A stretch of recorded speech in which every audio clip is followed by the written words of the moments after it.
E eu vejo nessa mulher um grande potencial para que ela possa evangelizar o seu povo, ganhar o seu povo.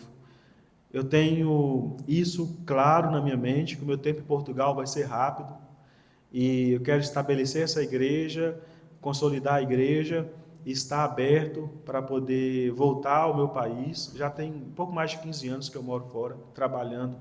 Eu quero trabalhar no Brasil, despertando vocacionados nas igrejas, amém? Então, ore para que a obra do Senhor continue crescendo em Portugal. Irmãos, rapidamente eu quero convidar você para que abra comigo a palavra do Senhor em Atos capítulo 2.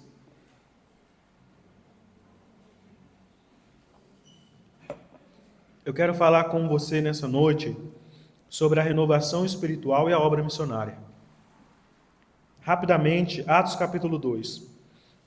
E ao abrir em Atos capítulo 2, nós vamos fazer a leitura dos 4 primeiros versículos e depois você vai deixar a sua Bíblia aberta. Nós vamos recorrer novamente ao texto bíblico. Atos capítulo 2, versículo 1 diz assim. Eu vou ler aqui com vocês para lermos na mesma versão. Ao cumprir-se o dia de Pentecostes, estavam todos reunidos no mesmo lugar. De repente, veio do céu um som como de um vento impetuoso e encheu toda a casa onde estavam assentados. E apareceram, distribuídas entre eles, línguas como de fogo, e pousou uma sobre cada um deles. Todos ficaram cheios do Espírito Santo e passaram a falar em outras línguas, segundo o Espírito lhes concedia que falasse. Pai, essa é a Tua palavra e diante dela nos reverenciamos nessa hora.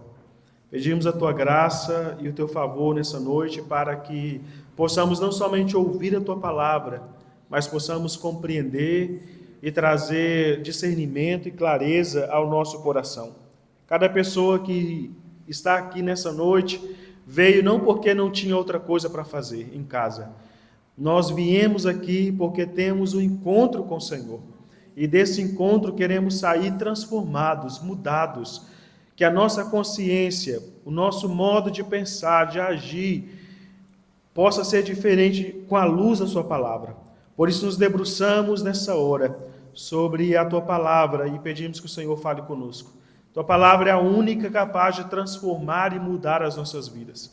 Espírito Santo, fique à vontade no nosso meio para falar com o Teu povo.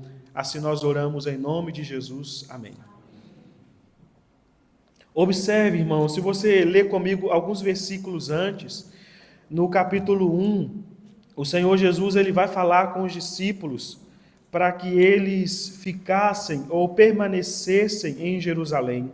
O pastor iniciou, ele leu aqui um versículo de Atos 1, eu quero ler com vocês o versículo 5 de Atos capítulo 1. Diz assim, porque João na verdade batizou com água, mas vós sereis batizados com o Espírito Santo, não muitos depois desses dias. Então os que estavam reunidos lhe perguntaram, Senhor, será esse o tempo em que restaures o reino de Israel?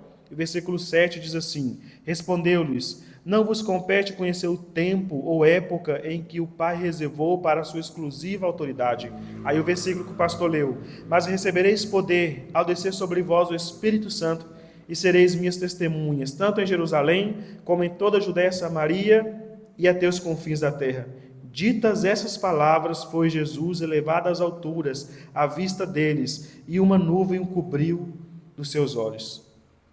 Aí o texto segue, diz a palavra que os discípulos ficaram admirados vendo Jesus subir, aí os anjos viram para os discípulos e falam assim, por que vocês estão admirados? Esse mesmo Jesus que vocês viram subir, ele vai descer. Ou seja, não ficam aqui só na contemplação, não. Vão trabalhar, há muito a que ser feito. Isso no capítulo 1. E aí acontece toda aquela coisa, Jesus vai aos céus, eles escolhem o outro discípulo, e aí começa a perseguição, porque eles mataram Jesus, e já é o terceiro dia e nada aconteceu, os discípulos começam a se esconder, porque pensaram, agora seremos nós alcançados pelos romanos, seremos julgados e mortos. Então eles se escondem. Mas acontece algo diferente. No versículo que nós lemos, do capítulo 2, diz que ao cumprir-se o dia de Pentecostes, estavam todos reunidos no mesmo lugar. Pentecostes era uma festa que eles faziam após a colheita, 50 dias após a colheita. Era algo cultural, mas naquele evento aconteceu algo diferente. Ao cumprir-se o dia de Pentecostes, a palavra do Senhor diz que o Espírito Santo desceu sobre eles, e eles ficaram cheios do Espírito Santo. E cada um passou a falar em outras línguas conforme o Espírito Santo concedia a cada um deles.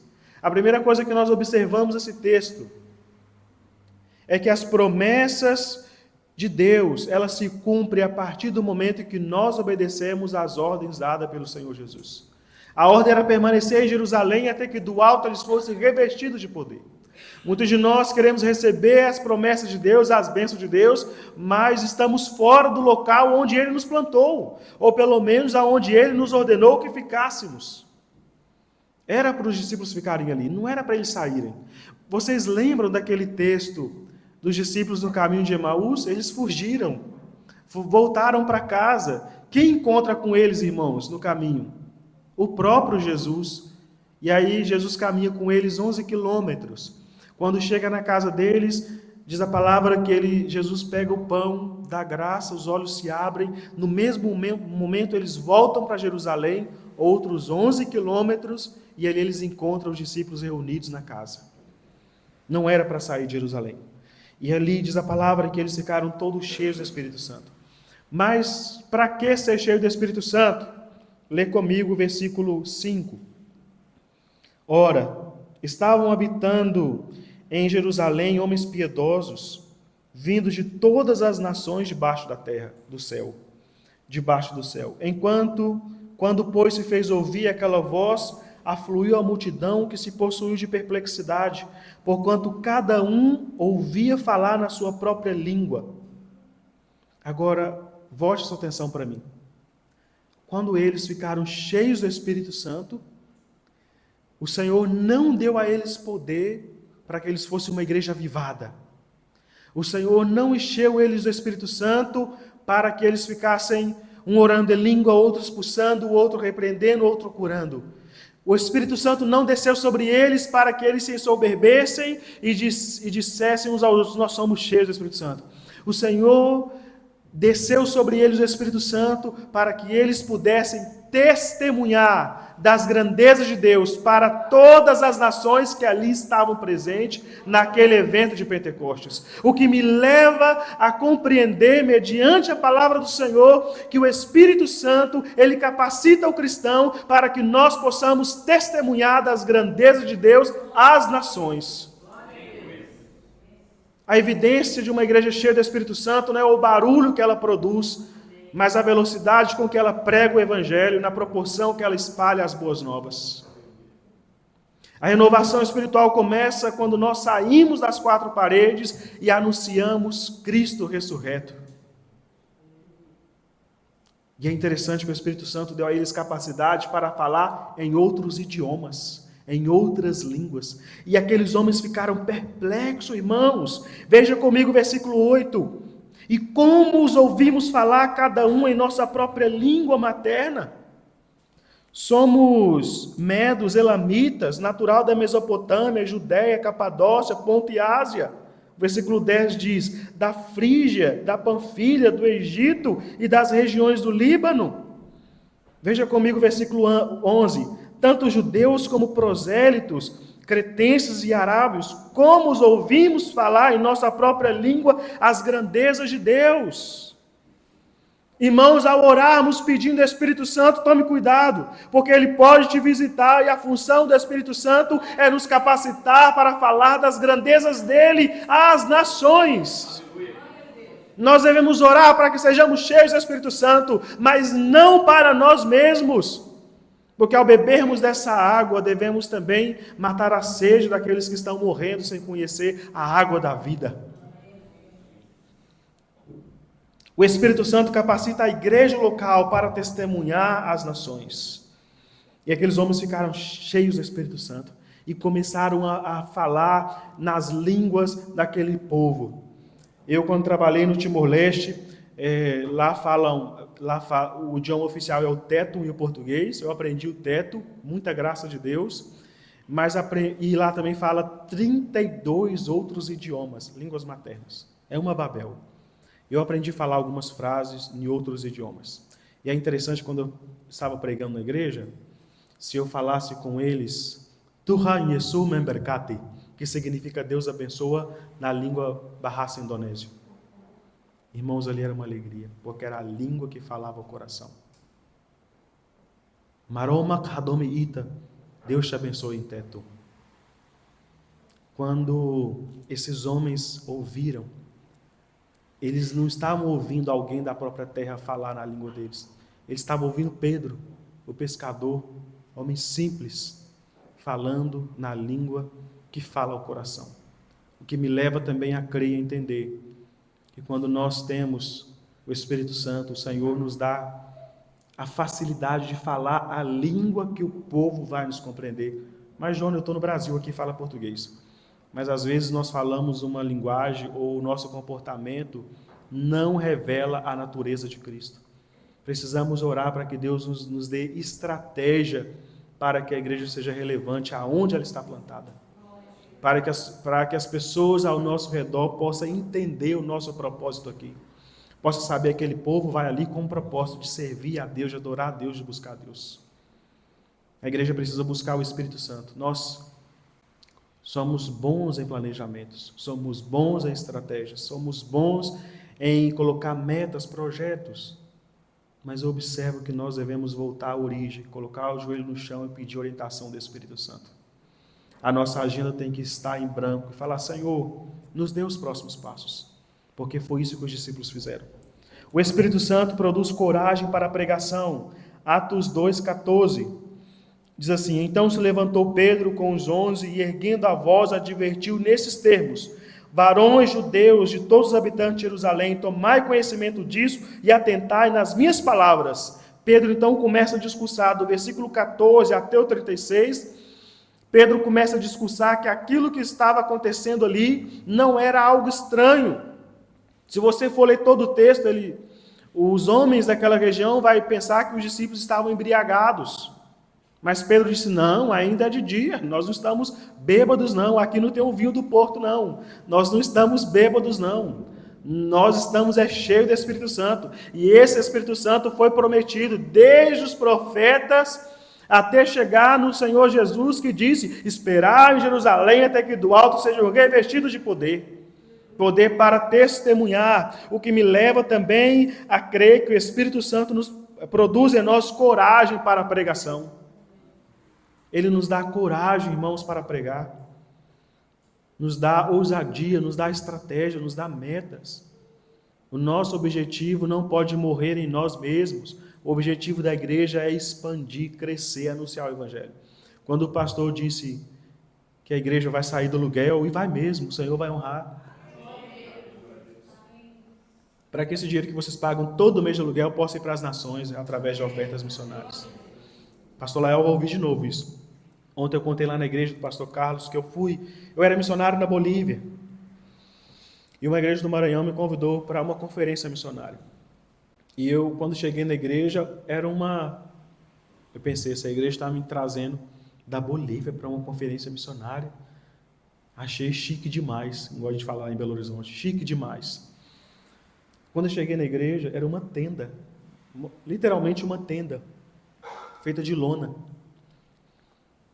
Eu achei aquilo estranho, e aí eu falei para o pastor assim, na conferência, 3 dias de conferência, irmãos, eu quero abrir um parênteses aqui. Toda vez que nós estamos no Brasil, nós percorremos as igrejas que nos apoiam financeiramente. Então, nós vamos, às vezes, e nessa vez que eu vim para o Brasil, já tem 3 meses que eu não passo um final de semana lá em Belo Horizonte, sempre viajando. Essa é a primeira vez na minha vida, e eu falo com toda honestidade, que o pastor me chama e me deixa muito à vontade. Sabe o que o pastor de vocês fez? Me colocou ali num bom local e falou assim, missionário, hoje nós vamos passear. Me levou para passear, para conhecer a cidade. Ontem. E hoje ele falou assim, Johnny, você fica à vontade. Eu fiquei tão desconcertado que eu falei assim, isso é a primeira vez que isso acontece na minha vida. Sabe, porque às vezes a pessoa nos convida e eu nem culpo, né? Porque a gente passa 3 anos sem vir, e quando vem, eles querem todo o tempo, a gente não tem tempo de respirar. Como foi a agenda de vocês lá em Portugal, né? Não tiveram nem tempo de respirar. Mas essa é a primeira vez e eu estou amando, irmãos. Glória a Deus. Você pode aplaudir a Deus pela vida do pastor de vocês. Se um dia eu voltar aqui, por favor, deixa o missionário Johnny respirar um pouquinho. E aí, irmãos, eu falei para aquele pastor assim, pastor, por que a igreja não constrói?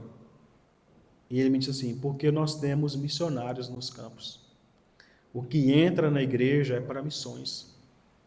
E lá eles trabalham de uma maneira diferente, sabe? O dízimo fica na igreja e o que entra maior vai para missões.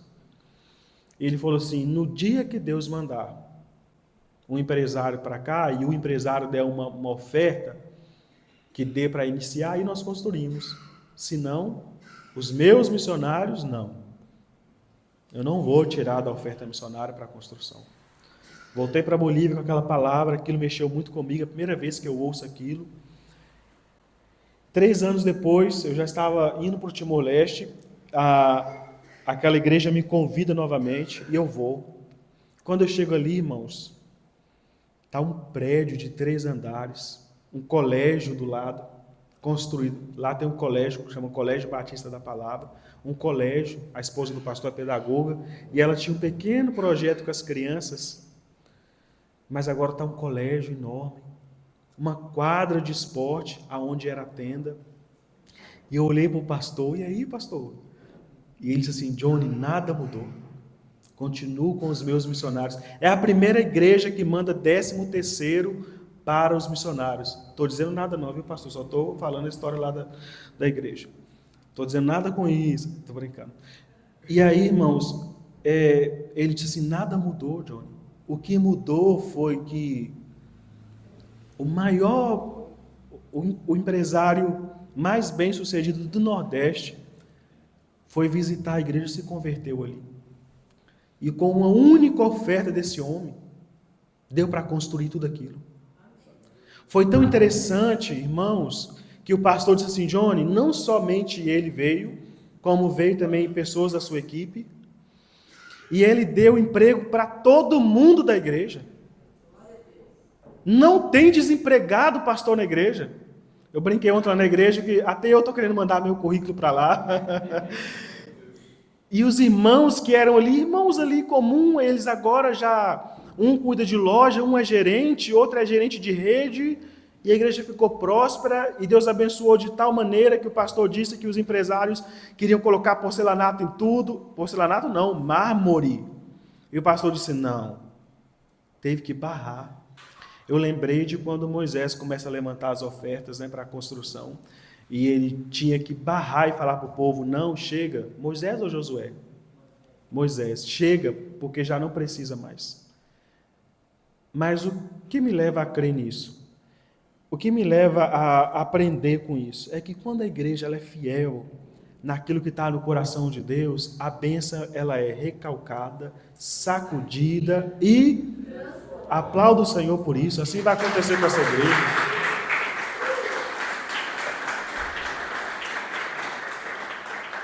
Irmãos, eu não quero ser desobediente no meu horário, pastor, vou passar 5 minutinhos.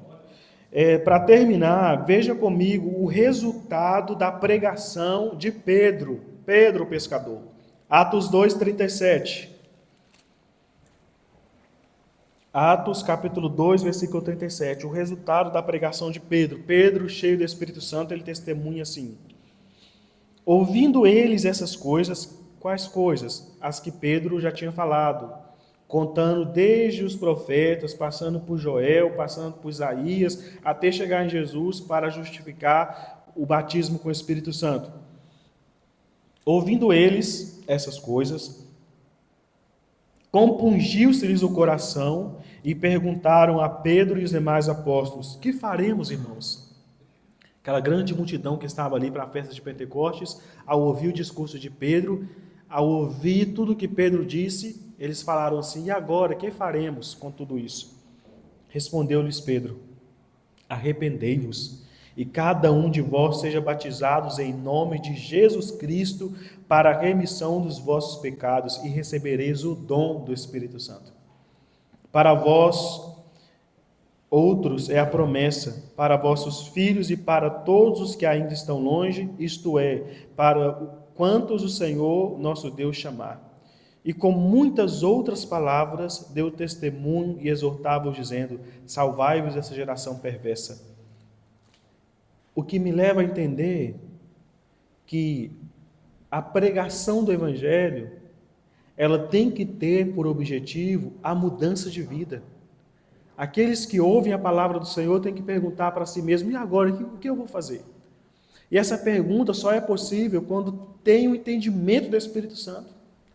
Quando o Espírito Santo toca, convence do pecado, da justiça e do juízo, porque por si só nós somos maus, irmãos, nós não achamos pecado em nós, achamos que somos a última Coca-Cola do deserto, o último pastel de Belém, em Belém, a última cuca de Blumenau. O pastor procurou hoje uma cuca para a gente tomar café, estava fechado o hotel. Mas quando o Espírito Santo toca em nós, a gente pergunta: e agora o que eu vou fazer? E a resposta é: arrependei-vos e seja batizado em nome de Jesus Cristo. Olha o resultado da pregação, versículo 41. Então, os que lhe aceitaram a palavra foram batizados, havendo um acréscimo naquele dia de quase 3.000 pessoas. Em um único discurso, o Espírito Santo convence o homem e produz transformação. A mensagem de Pedro tocou profundamente os ouvintes. Que a palavra do Senhor toque os nossos corações essa noite, irmãos. Se nós não somos um missionário em potencial, nós somos um campo missionário a ser alcançado. Se eu não me envolvo nos pequenos grupos, se eu não me envolvo no ministério da igreja, se eu não sirvo a casa onde eu sou alimentado, então eu sou um campo missionário. Eu preciso parar, me arrepender e me converter, porque eu estou indo muito mal. Fique de pé, irmãos. Quando uma igreja ela é renovada, ela é cheia do Espírito Santo, quando uma igreja ela busca do alto o planejamento, os próximos passos, o próprio Deus acrescenta, o próprio Deus traz. Veja como viviam os novos convertidos. Está lá em Atos 42. E perseveravam na doutrina dos apóstolos, era uma igreja bíblica, na comunhão, no partir do pão e nas orações. Era uma igreja que não era um clube. Eles não só se encontravam de vez em quando, eles caminhavam lado a lado. Se um comia cuca, o outro vai comer também. Na minha célula tem pão de queijo, você vai comer também. Eles partilhavam o pão de casa em casa. Se eu estou com um pedido de oração, eu vou orar por você também. Você tem, eu oro. Eu tenho, você ora. Eles estavam juntos. E cada alma havia temor. E muitos prodígios e sinais eram feitos por intermédio dos apóstolos. Eles vendiam suas propriedades, irmãos, e repartiam. Ninguém tinha necessidade. Eu tenho um mantenedor no Rio de Janeiro. O nome dele é Matias. Todo mês ele manda uma oferta. Há 2 meses atrás ele mandou a maior oferta que ele já mandou nesses 3 anos que ele manda a oferta. 3 não, um pouco mais. Eu acho que já tem uns 5 anos, porque eu era missionário na Bolívia ainda quando ele mandava. O Matias, ele entendeu que ele precisava investir na obra missionária. Matias é uma criança que hoje ele tem 12 anos. A oferta que Matias me mandou há 2 meses atrás foi R$ 6,37. Foi a maior oferta que ele já me mandou. E Matias mandou um áudio e disse assim: Johnny, esse mês a oferta vai ser grande, porque eu economizei aqui. E mandou um áudio feliz. E eu recebi. Foi a maior oferta que Matias já me deu. E o Matias já oferta para mim desde os 7. Os pais têm um amor imenso pela obra missionária. Ele é de Nova Iguaçu, no Rio de Janeiro. Quando o Matias recebe a mesada dele, a primeira coisa que o Matias faz é tirar o dízimo e a oferta missionária. E ele disse que ele deixou de ir num passeio ou deixou de comprar alguma coisa porque nós estávamos no Brasil e ele disse assim, isso aqui é para ajudar no seu aluguel, quando você voltar para Vila Real, para Portugal. Se uma criança, irmãos, ela tem a sensibilidade e a compreensão de saber que ela tem que se envolver, o que é que nós estamos fazendo da nossa vida? Diariamente perseverava unânime no templo, partia o pão de casa em casa, tomava as suas refeições com alegria e singeleza, louvando a Deus. Com isso, contava com a simpatia de todo o povo. Era uma igreja que falava a língua da comunidade que estava plantada.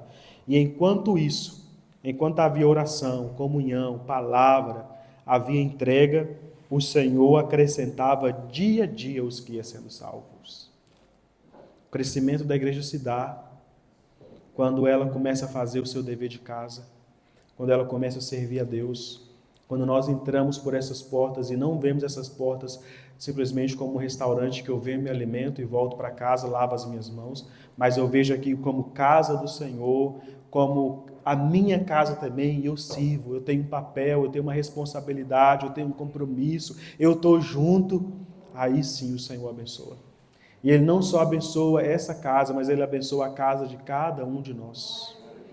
E uma igreja abençoada é uma igreja que abençoa, e com isso a igreja começa a crescer e começa a abençoar as nações, e é uma via de mão dupla. Nós somos abençoados na mesma proporção que abençoamos, e com isso o reino de Deus começa a crescer. Que você possa saber nessa noite qual é o seu papel e a sua função no reino de Deus. Eu quero orar por você. Pai, aqui está a sua igreja reunida nessa noite, nesse lugar. Nós estamos aqui reunidos com um só propósito, de conhecer o Senhor e sermos conhecidos do Senhor também. Nós queremos, Senhor, sermos cheios do Espírito Santo, não para engrandecermos a nós mesmos, não para sermos simplesmente cheios, mas trazer para nós a consciência da nossa responsabilidade e do nosso papel no reino de Deus. Abençoe essa igreja que já tem sido uma igreja relevante aqui na cidade onde ela está plantada, com os projetos sociais, com o centro, com os pequenos grupos, com as famílias. Essa igreja já tem sido relevante na obra missionária, já tem abençoado missionários, já tem levantado ofertas de missões mundiais, já tem cooperado, Senhor, com diversos trabalhos, mesmo sendo uma igreja de pequeno porte, mas tem feito uma obra relevante, que no reino de Deus isso é muito importante, mas nós não queremos ficar somente nisso, queremos fazer muito mais, porque sabemos que com o Senhor podemos fazer obras maiores, porque diz a Tua palavra, mas nós reconhecemos que sem o Senhor nada podemos fazer. Por isso pedimos, Senhor, abra-nos o entendimento, abra-nos o coração, que sejamos sensíveis para saber discernir qual é a voz do Senhor. A mesma voz que mandou separar Paulo e Silas, eram os melhores, Paulo e Barnabé eram os melhores obreiros daquela igreja. O Senhor disse: apartai para mim Paulo e Barnabé para a obra que eu os tenho chamado. E naquele momento a igreja não hesitou, mas enviou os seus filhos, e eles foram bênção para as nações. Que nós possamos ter a sensibilidade de ouvir a palavra do Senhor e obedecer, e que haja no nosso coração prazer, deleite em fazer a obra do Senhor. Peço que o Senhor abençoe o pastor André, a sua esposa, as suas filhas, abençoe a sua casa, abençoe os obreiros dessa igreja, abençoe cada líder, cada membro, e que essa igreja possa testemunhar da bondade, da fidelidade, do favor do Senhor. E que esse projeto que eles têm colocado diante do Senhor, o Senhor venha surpreendê-los o quanto antes, para que eles possam testemunhar de que o Senhor é bom e de que vale a pena investir naquilo que está na agenda do Senhor. Eu oro e abençoo essa igreja no poderoso nome de Jesus, o Senhor a quem amamos e servimos, e toda a igreja do Senhor diga amém. Amém. Aplauda o Senhor com alegria.